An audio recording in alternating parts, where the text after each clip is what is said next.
Hello, friends and relatives, wherever you are. Good morning from New Zealand. It's a good day today.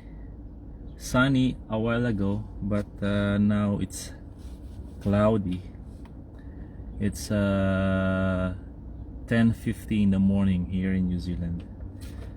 As I have mentioned in my first Facebook Live, I'm going to read the Bible from cover to cover, and I will try my best to read it every day. The book I'm going to read today is from Proverbs, and we'll read Proverbs chapters 1 and 2. So we start now. Starting from chapter 1, verse 1. The Proverbs of Solomon, the son of David, king of Israel. To know wisdom and instruction, to perceive the words of understanding, to receive the instruction of wisdom, justice, judgment, and equity, to give prudence to the simple, to the young man knowledge and discretion. A wise man will hear and increase learning, and a man of understanding will attain wise counsel. To understand a proverb and an enigma, the words of the wise and their riddles. The fear of the Lord is the beginning of knowledge, but fools despise wisdom and instruction. Turn now to verse 8. My son, hear the instruction of your father, and do not forsake the law of your mother, for they will be a graceful ornament on your head and chains about your neck. My son, if sinners entice you, do not consent. If they say, come with us, let us lie in wait to shed blood. Let us lurk secretly for the innocent without cause. Let us swallow them alive like Sheol, and whole like those who go down to the pit. We shall find all kinds of precious possessions. We shall fill our houses with spoil. Cast in your lot among us. Let us all have one purse. My son, do not walk in the way with them. Keep your foot from their path, for their feet run to evil, and they make haste to shed blood.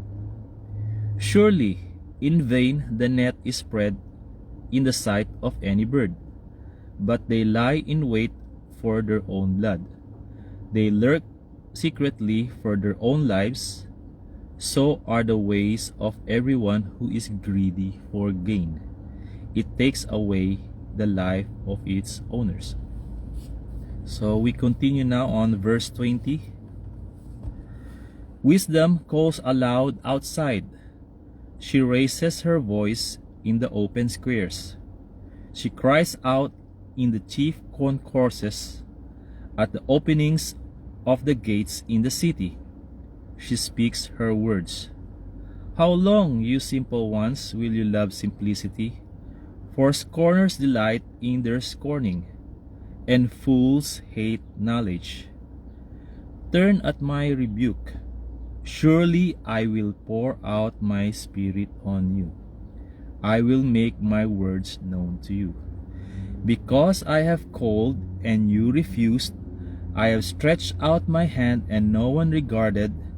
Because you disdain all my counsel and would have none of my rebuke,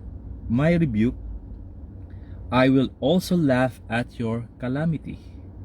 I will mock when your terror comes like a storm, and your destruction comes like a whirlwind.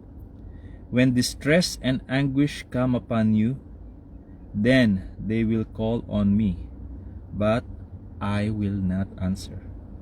They will seek me diligently, but they will not find me. Because they hated knowledge and did not choose the fear of the Lord, they would have none of my counsel and despise my every rebuke.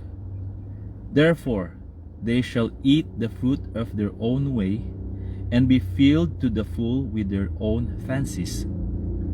For the turning away of the simple will slay them, and the complacency of fools will destroy them.